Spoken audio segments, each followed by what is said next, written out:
mga kickers, good afternoon. Welcome to another episode of ang tita mong football vloggers Eat, Sleep, Breathe Football. Kasama na naman syempre ang inyong tito. As you can see, medyo special ang ating araw ngayon dahil naka-costume si tito. So, hello sa inyo dyan. Bago tayo magsimula, shoutout muna sa mga nanonood sa ating stream. Sila John Patrick Lumbria, Sir MJ Romero, Dean Ebarle, aking kaibigan na si Ralph Joseph Umlas, Jack Daniel G. Gascon, David Adrian Adraneda, syempre isa nating kaibigan na nasa panel later, Sir Aaron. Salamat, nanonood din. And sino pa ba? Quincy Camerad, Gary Evans, and Louis Casa. Sir, thank you so much for watching. So ngayon, siguro ngayon kasi hindi ako nakapag-gather ng balita all across the world about football. Pero yun nga, tuloy na ang pagre-resume ng La Liga at ng EPL. So medyo exciting. Ano pa ba? Sino pa ba yung shoutout natin dyan? Ano pa ba tayo sa shoutout dyan? Wala na. So, habang hinihintay pa natin yung mga papashoutout natin, syempre, pasok na natin ang ating kaibigan na si Sir Aaron. Bilang dalawa lang kami muna ngayon dahil si Onse may errands daw si Onse and si Tita Sai naman merong work. So, Sir Aaron, kamusta ka dyan sa office? Yes, good afternoon and thank you as well Tito J dito sa Eat, Sleep, Breathe Football. Okay naman. Ayun, still adjusting pa rin dito sa GCQ. And mabanggit ko lang si Dean tsaka si Louie. Good afternoon sa inyo and happy watching and happy listening. And sana makita ulit namin kayo sa pitch. Yun. So, mukhang, actually, balitang na-gather ko the last time is mukhang tuloy na ang pagre-resume ng karamihan sa mga sports dahil nagbigay na ng guidelines ang PFF. Actually, parang tayo nga, PFF nga ata ang nauna or sila ang front runners ngayon sa pagbigay sa GAB and sa IATF, and at the same time ang PBA is nag-submit na rin. So it looks like everything's going back to, not going back to the normal, but already coming up with the solutions sa new normal, and hopefully by July makapag-start na ang ating liga. Hopefully makapag-update na rin ng IATF sa PFF. We'll know more about that kung makakuha tayo ng update sa ating mga kaibigan dyan sa Philippine Football Federation and sa Philippines Football League. Bago ako magpatuloy, shout out! Love you, mahal. See you. See you tomorrow. Yeah. May mga pa-shoutout talaga tayo para ano. Sumagay sa Julius Cesar, pa-shoutout po sa Barotac Nueva Football Team. Yun, no. Yan ang talagang karamihan sa manonood sa ating episode today bilang ang ating guest ang local hometown hero ng Iloilo. Actually, tama ko, no? Croatian din. Phil Croatian. So, stick around lang. Ayun nga. So, ayun, actually, yun nga, sabi ko nga, front runners ang PFL sa pagre-resume ng league. Sa tingin mo with the protocols na sinubmit siguro ng PFF sa IATF and sa GAB, medyo feeling ko para medyo mabilis yung transition nung pag-submit nila ng documents kasi after it was approved then they forwarded agad sa IATF. Any percentage or hopes na makapag-start na tayo by July? That's a great insight at actually mabanggit ko lang kahapon kasi dun sa naging parang mini meeting with La Liga officials kay Ma'am Almo na pag-usapan din yan bago mag-start yung press conference, yung magiging yung proposal ng iba't ibang sports kasi remember there are 5 sports kasi who proposed na sumulat sa GAB and IATF. Isa na doon yung PFF and of course ang PBA.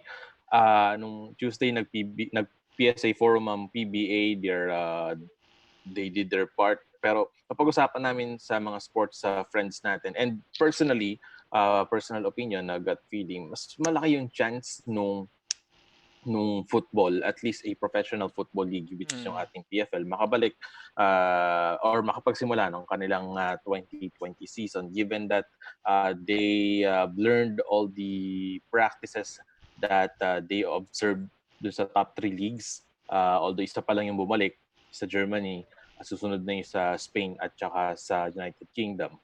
yung mga protocols and yung mga possessions na meron ang PFF, yung mga facilities nila na sa tulong ng FIFA at ng Asian Football Confederation, which will be suitable enough, great enough for the clubs that we have to practice health, yung safety, at nung ating yung wellness din ng mga players. For syempre, understood walang magiging fans involved and hindi magiging alintana yung may mga risk pero they are confident. Mr. Nono Araneta is confident kung nakausap natin last time that Mm. they can push through with the resumption of the training and eventually, hopefully, yung inaugural ng Philippines Football League presented by Qatar Airways. Ayun. Actually, ang naisip ko nga dyan, um, I'm not seeing any reasons as to why it will not work for Philippines given the fact na we have less than 10 teams playing in the league.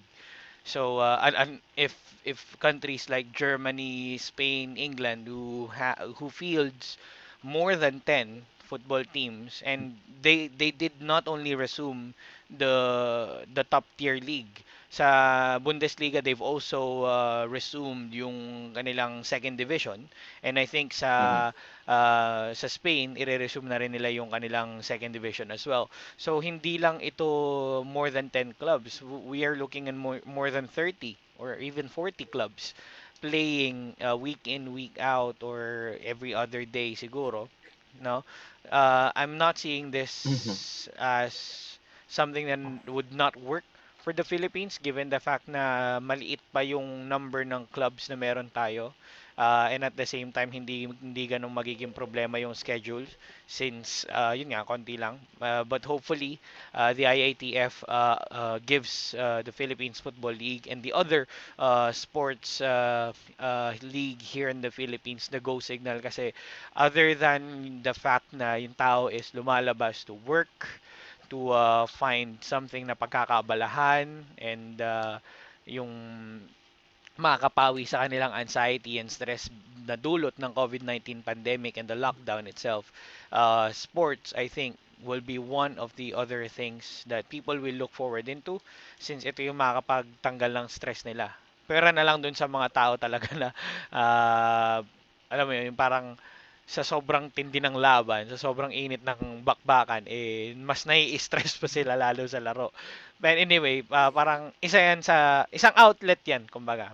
Magiging isang outlet yan ng mga Pilipino pagdating sa pag-alis ng mga bagay-bagay sa kanilang isip.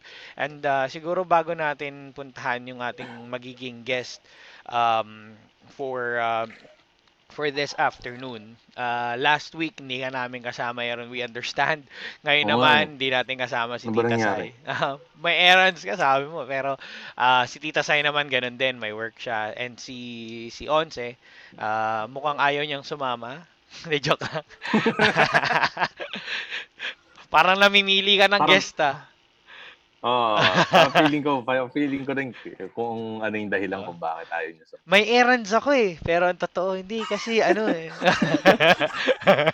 Hindi, joke lang. I mean, feeling ko sasamahan naman tayo ni Onse maya-maya, abang-abang lang tayo. Ayun nga, pero while we're setting it up, siguro it's the perfect time then to siguro appreciate and give thanks sa efforts na ginagawa ng ating frontliners and everyone working to contain this pandemic, this the spread of the coronavirus here in the Philippines. And siguro isa lang ang masasabi ko, maraming maraming salamat sa inyo and to our government officials. I don't want this podcast to be as political as F. I just want to share a couple of opinions bago tayo magpatuloy sa ating episode for today because this impacts us all, no? We hope that you don't take us people na parang siguro please don't take us as someone who will distract the works of the government. We are just here to see what you are doing. Siguro alam nyo na kung ano yung sinasabi ko. We're just here to see what you're basically doing. Um, You mentioned that if you want us to criticize you, if need be, do so. We're doing it now. Why stop us? And ah, yun lang. Uh, we're we're here with a common goal to eradicate this pandemic. We understand na nahihirapan na rin kayo sa inyong kalagayan na hindi nyo na rin malaman. But please, let the people air out their sentiments. Let the people speak. Listen to them as well. Baka malay nyo, may makuha kayong mga magagandang tips sa kanila or mga, you know, yun. And ato pa, fresh din. Medyo fresh din yung issues about racism and all. Guys, let's put a stop to it. I mean, racism doesn't have a room here in this world, most certainly in the sports. With Formula One, Lewis Hamilton is very vocal about it. The German Bundesliga is very vocal about it as well. Almost every club in the German Bundesliga have been making tributes to the African American community after what happened in the U.S. Here in the Philippines, we are also doing our own share to sympathize with them, and hopefully through sports we can air out our sentiments and make sure that we put a stop to this. It doesn't have a room. I'm sure FIFA is very stringent in this. They have this program, say no to racism, and hopefully matapos na to. Ikaw Sir Aaron, before we head into our quick break at samahan tayo ng ating guest for today, any thoughts about whatever's happening in this crazy, stupid world that we are living in right now? Mhm. I agree with the sentiments as well. Of course, syempre, nalalapit na yung ating araw ng kalayaan. Let's call on our mga kababayan to continue to pray for our nation and at the same time fight for what is right. All right. And another thing with regards to racism, of course, it has no place in any platforms or sports that we have. It's 2020. Come on. Tigil na natin yan, okay? Lumang-lumang Right? tugtugin na yan. Lumang tugtugin yan. So let's love each other regardless of the color of our skin, our orientation, yung ating ideology, because let's do stuff to promote the common good. Ayan. Thank you so much for the message, Sir Aaron. One last thing before we head into our break. Jersey Dior is back in business, as you can see in our statement sa ating post. You can message their Facebook page for your inquiries about the availability of their kits and other football apparels. You just drop by Jersey Dior, and also you can visit their physical stores. They are with or they're tied up with Society 8 Concept Stores, who has their branches in TAFT and España. Go to their Facebook page for more details. I believe their or Jersey Dior still has this promotion. You can get 25% off on your purchases for the kits. So yeah, don't hesitate to message them or go to their Facebook page. Sa ating pababalik, we'll have the field Croatian.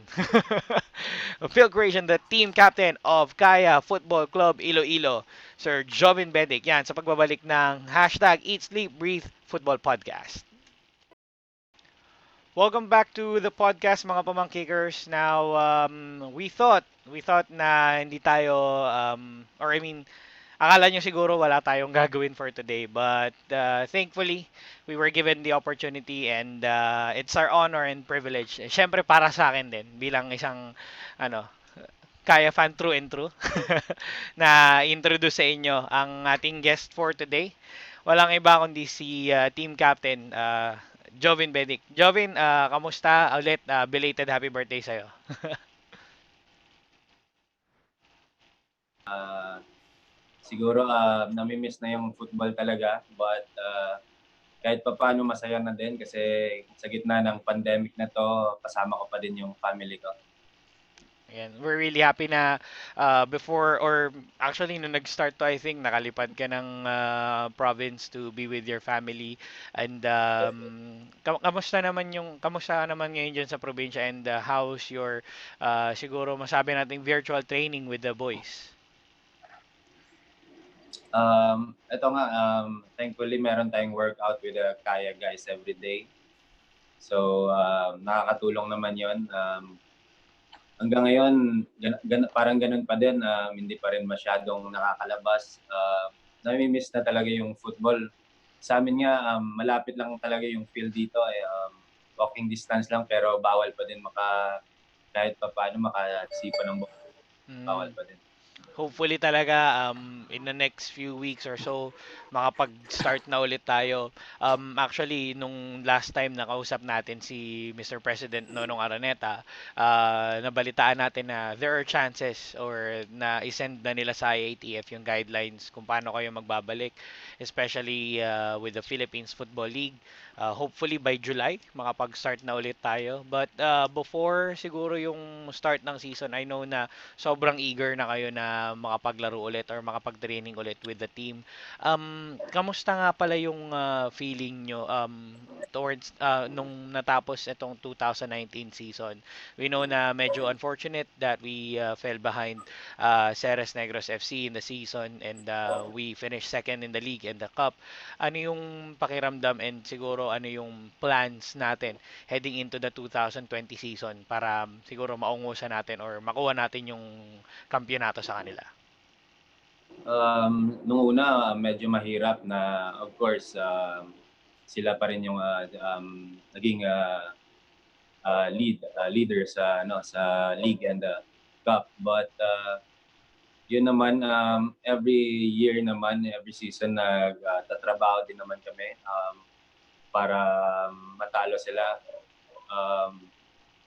Sobrang galing din kasi nila. Marami silang magagaling talaga na players, but kahit pa paano lumalaban naman kahit marami tayong local players. Yun lang din yung maganda sa team kasi maraming local players na pwede ring lumaban sa mga high level na mga foreign players.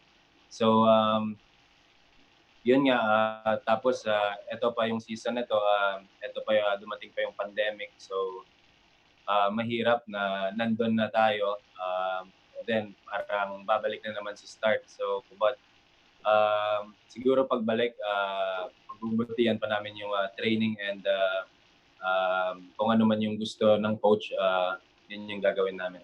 Ayan. So before actually nag-start itong 2020 season 4 or actually nung nag-start itong year na to, maganda naman yung run nyo sa AFC Cup. Currently, we're still in contention to proceed to the next round. Kamusta naman yung vibe ng team now that you're with Coach Colina? Kamusta naman yung transition niya from the past with Coach Noel heading into Coach Oliver? Siguro sobrang iba kasi si Coach Yo naman, siya din yung nag-handle talaga ng training. Iba yung fitness level na ginagawa niya every training. So nung una medyo mahirap nung pre-season, but nung naka-catch up na yung lahat and nag-start na rin yung FC Cup, unti-unti namin nakakuha yung mga gusto niya sa team. Gusto niya kasi medyo may ball possession. Dati kasi yung KAYA more on diretso lang sa striker, then sa amin ni Mendy dati. So yun, iba naman talaga yung transition from other coach to sa ngayon. Yun nga, napansin namin over the last few games na meron kayo nung AFC Cup. Ako, personally, nakita ko medyo nag-iba ang style ng play kasi yun nga, sabi mo na nasanay tayo na kung hindi tayo quick counter-attack, bigay tayo ng bola sa taas sa inyong dalawa ni Mendy dati. Ngayon ba masasabi mo siguro na itong binibigay na role sa inyo o yung style of play na binibigay sa inyo nila Coach Joe and the rest of the coaching staff pumapasok na sa panlasa ng bawat miyembro ng team ngayon sa KAYA? Unti-unting pumapasok naman yun, yung ina-adapt naman namin yung system niya, but yun nga, bagong foreign players, maraming bagong sa mga coaching staff, bago naman. So unti-unti naming binabasa si coach kung ano yung sistema niya na gusto. Yun nga, paunti-unti, pero yun nga yung nangyari ngayon, may pandemic, so medyo magsa-start na naman tayo. Ayun. So bago ako mag-get sa mga ibang tanong ko pa, since si Sir Aaron kasama rin natin. Sir Aaron is from Radyo Pilipinas Dos. Sir, ikaw anything na you'd like to ask Idol Jovin? Yes, so idol namin yung si Sir Jovin Bedic. I had the privilege na ma-witness yung isa sa mga, siguro for us, parang glorious moments yan noong 2018 na Suzuki Cup. Before anything, makwento ko lang, baka ewan ko nakwento sa inyo ni Coach Scott Cooper during the PSA forum, na-confirm namin na you're a Phil Croatian player. Kasi binabanggit ni Coach Scott Cooper yung mga pupunta sa yung time na what they call this, may games, and then in-introduce niya yung magiging plano niya for the Philippine Nationals, and then mabagit kanya, Jovin Bedic will play an incredible effort, something like that. Uy, tingin lang kami, Jovin Bedic. Anyway, sir, always a pleasure po na mapanood at makita po kayo. Just siguro ang first question ko po, hailing from Barotac Nuevo, of course, it's a place, great city na kinatawag na football capital of the Philippines. Sir, how are you paying it forward po sa mga younger generations who are desiring to play football, and most especially play football para sa ating bansa? Siguro, unang-una kasi pag local player ka, sasabihin nila na iba yung local sa mga foreign players, but para lang sa akin yung kumpiyansa lang sa sarili na hindi kailangan na foreign player ka para makapag-step up ka. So yun yung mga sinasabi ko sa kanila, kung gusto lang nila, mag-focus sila sa gusto nilang gawin.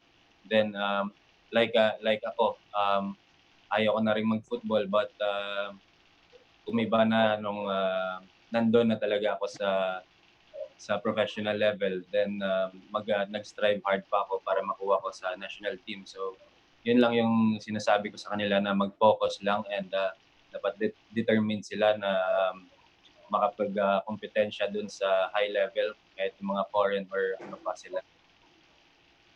And speaking of foreign, of course, yung mga kababayan mo din na kasama sa Philippine National, shifting naman sa ating national team, you had a great stint, especially on that 2018 Suzuki Cup. Naging part ka ng ating AFC Asian Cup, and of course iba't ibang mga fixtures ng ating national team pag dito sa ongoing na World Cup qualifiers.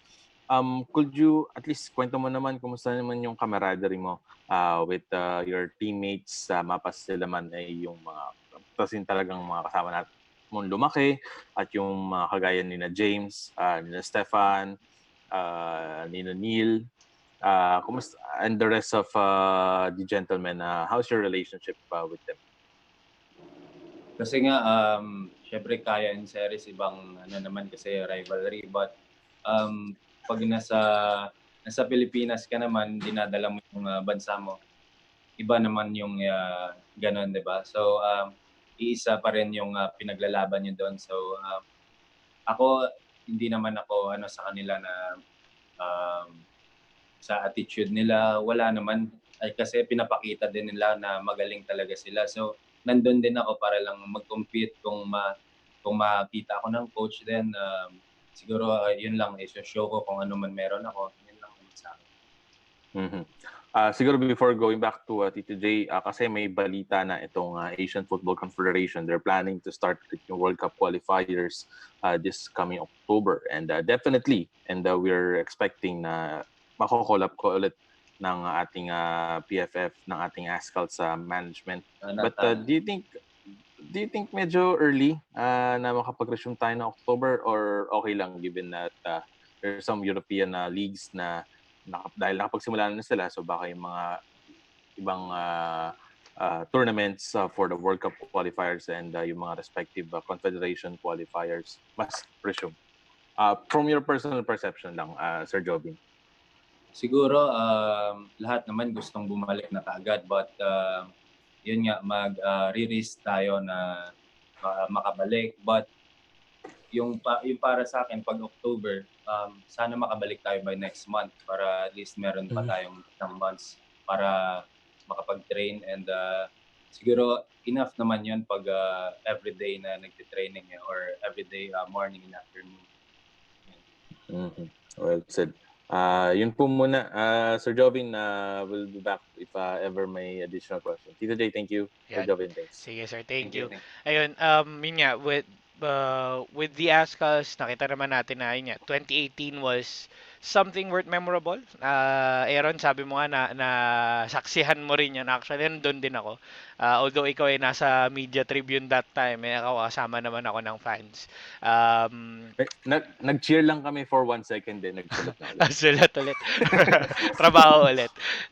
Trabaho ulit. Siguro gusto ko lang din itanong in terms of your international stint or with your games with the ASCAS. Masasabi mo ba na itong game against Thailand, or especially itong goal mo against Thailand, was something na pinaka-memorable mo na so far as an experience with the national team? Yes, para sa akin, yun yun pinaka-memorable as syempre ibang international level na yun eh. So, yung tinawag ako ng coach na mag-sub sa nadaming mga best players na sa bench. So, doon pa lang na tinawag ka yung trust tayo. So, nung pumasok ako, sabi ko sa sarili ko, gagawin ko yung makakaya ko para mapakita yung talent ko and para din sa Pilipinas. And yun nga yung nangyari. Ilang minutes na nandun ako, nakascore ako. So, memorable talaga yung time na yun para sa amin. Yeah, that's really great to hear, Jov. Now, siguro reeling back or pag-usapan din naman natin yung stints mo with the club, with club football, Philippine club football. I think you're with KAYA for almost 6 years, 7 years na with KAYA. Ano masasabi mo sa journey mo so far with KAYA Futbol Club? From being siguro, kasi as far as I can remember sa KAYA kasi merong, di naman hierarchy, but you have to earn your place in the starting lineup. Simula pa nung with David Perkovic or anyone na naging coach ng KAYA, yan naging mentality. How was your journey so far sa KAYA? So, way back at 2013 at kay Perkovic. Of course, medyo mahirap kasi walang limit yung foreign players. Walang mga limit yung foreigners. So, napakahirap as a local player na mapasama sa first 11 or makuha ka sa sub, sa 18. But every year naman, yun nga sinasabi ng boss na every year nagsi-step up naman ako. So, until nakuha ko yung 2019 na yun nga yung winning goal ko sa cup. Then, doon na-earn na rin yung trust sa bosses, sa coaches. So, doon na rin siguro tapos nag-national team pa ako. So, siguro yun yung maganda rin yung nangyari para sa akin sa KAYA. And, tsaka ito job kasi yun nga UFL pa lang nandito na si KAYA, and when the Philippines Football League was announced, with kailangan merong locality or may city kang nire-represent. So first season ng PFL you were representing Makati, but then came the news that you will be moving over to Iloilo. Ano yung naramdaman mo when you got the news na yun nga lalaro ka na ulit sa hometown, or you can represent your hometown na in terms of national or club football? Para sa akin, sobrang saya nung nabalitaan ko yan kasi alam naman natin na sa Barotac Nuevo, sa Iloilo, ibang klase yung crowd pag nandito yung football. So, miss na rin nila na makita yung football talaga. And yun nga, yung mga kalaban lagi, Ceres, Stallion. So may mga players din sa stallion ng mga taga Iloilo. So yung suporta lang talaga ng taga Iloilo, yun yung the best dito. At saka doon din ako parang mas na-boost pa yung energy ko every time maglalaro kami sa sports complex. Ayun. And yun nga, bilang player na galing talaga sa inangat mo talaga yung sarili mo from the ranks sa Kaya. Ngayon naman, ano yung siguro masasabi mong pinaka best moment mo as the team captain ng Kaya Football Club? Siguro sa first Copa Paulino Alcantara kasi Mm. Paulino Alcantara is from Iloilo din. Then first Copa pa 'yon. So and then ako yung captain and ako pa yung nakascore ng winning goal. So ibang klase talaga yung naramdaman ko doon. Kung nakita niyo yung celebration ko, parang yung mata ko, 'di ba, lalabas na yung mata ko sa sobrang siguro yung nafi-feel ko parang iba-iba nun hindi ko na ma-explain. Kala ko nga aakyatin mo na yung fence dun eh. Kasi asa ano kami yun eh. Actually nung Copa kasi nandun kami sa may upper side ng grandstand, upper right side ng grandstand. Kung saang side din nakascore sila Jov. Nakita namin na sa gitnang side ng grandstand naman yung fans na bumiyahe all the way from the Iloilo and yun nga siguro as a fan as a Kaya FC fan masabi ko na yun nga it was the greatest moment so far for us after winning the cup and sobrang thankful kami na we were able to get at least the title kasi parang 2015 pa yung last na nagkaroon ng trophy si Kaya with the UFL Cup and in the modern generation with you being the team captain you help the team steer or you help the team to win their first ever Copa Paulino Alcantara which is really important na pandagdag siguro sa feathers sa yung napakagandang career. Now, pinag-uusapan nga natin ni Aaron kanina yung stint with the national team and with how things are looking in the future, siguro saan mo nakikita yung sarili mo over the next few years dito sa ating national team? Ako naman, yung ma-call up ka lang sa national team and play with the best players sa Pilipinas, napakalaking bagay na yun para sa akin. Siguro, mas gusto ko pa makapag-start lagi as step 7. Yun yung mga tinitingnan ko for siguro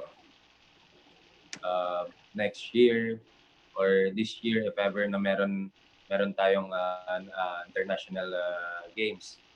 Yun yung mga tinitingnan ko.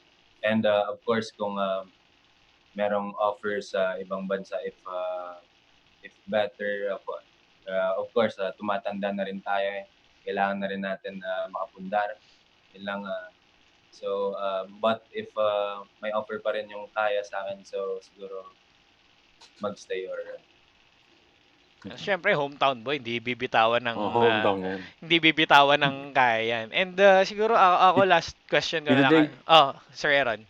ay sorry, madagdag ko lang Go, kasi go. naalala ko going back dun sa Copa. Makakwento ko lang, Sir Jovin, meron kang dalawang sports officials ng Davao Agiles na pinaiyak nung nakagol ka. Katabi namin sa tribune. Makwento ko lang. As in talagang nakita namin yung reaction nila. Parang they've been depressed for the first time in their life. Parang Napakalupit ng goal. actually hindi ko rin in-expect kasi yung goal ni Jov nung Copa. Parang galing kasi sa pasa ni Mendy na medyo awkward pass pa nga yung galing kay Mendy but you were able to convert it na yun nga parang it was probably the best moment in years for us so far. Siguro Anak ako na may-ari yun. ayun. Ay,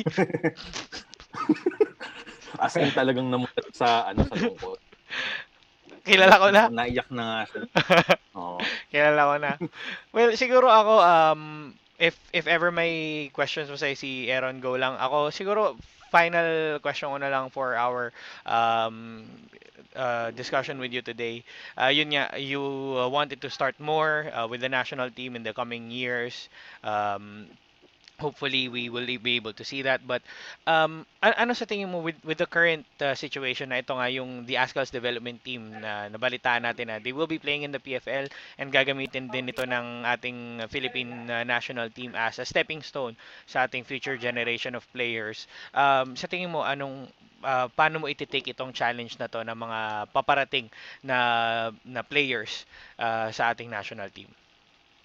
Para sa akin, maganda yon na meron tayong ASCAL's development team kasi um, ilang teams lang yung halimbawa magko-compete talaga for the trophy, di ba? And good yun para sa mga local players din na nasa ASCAL's development team ngayon na sila Gayoso kasi mas hasain pa sila para maging national team player, but para sa akin magandang challenge yun kasi mga bata pa sila, so mas nakakadagdag pa yun ng tawag dito ng energy sa akin na mag-work hard pa para nandun pa rin ako sa national team. Alright, thank you, Job. Ikaw, Aaron, may pahabol pa ba tayo dyan? Ano ba to? Siguro one last na question na lang. Of course, syempre, unfortunate. During that time, yung pag-alis ni Coach Noel and of course, to the mentorship naman ni Coach Oliver so far, still on track na makapag-advance to greater heights sa AFC Cup. But siguro your thoughts lang on Coach Noel, of course, kasama mo siya, lalo na yung napag-usapan natin kanina na naging special goal mo to win the inaugural Copa Paulino Alcantara. Ano yung masasabi mo sa kanya, Jovin? Yung sa akin lang kasi, yung respeto lang. Kasi magaling naman na coach talaga si Coach Noel. Wala naman akong question doon. Yun nga, na pinalitan siya ng bagong coach. But si Coach yun naman, under naman sa kanya last season. So medyo hindi na rin mahirap mag-adjust sa system ni Coach. Pero medyo bago lang kasi more on Japanese style tayo ngayon. Kaya yun, unti-unti rin na nalalearn namin every training, every day na training. Jovin, thank you. And on a personal note, idol namin kayo. You're one of my favorite people sa Philippine Nationals. Pagamat wala kasi talaga akong fan na club. Just as kumbaga favorite players, and you're one of our favorite players. Thank you very much, and may you continue. Pinakamalaga, may you continue na makapag-inspire pa ng mga younger generations ng malulupit na football players mula dito sa bansa natin. Thank you. Thank you. Yan. And Jov, any siguro your message to our fans heading into the upcoming PFL season, hopefully, na makapag-start na soon. Any message na meron kang sabihin sa ating fans at sa inyong mga kaibigan and family? Yun nga, alam kong nami-miss nyo na rin yung football katulad din sa amin. Siguro magantay lang tayo ng konti pa kasi hindi pa natin alam kung ano yung mangyayari sa pandemic ngayon. Gusto ko lang sana makita ko kayo ulit after ng pandemic na to. Sana supportahan niyo pa rin yung KAYA, yung PFL at yung Philippine Haskell's. Thank you. Ayun. So again, Jov, maraming salamat na pinunlakan mo kami ngayong araw, and hopefully magkita-kita na tayo soon. At ayun, sa ating mga viewers, maraming salamat sa inyong panonood, and hopefully on our next episodes makasama pa rin namin kayo.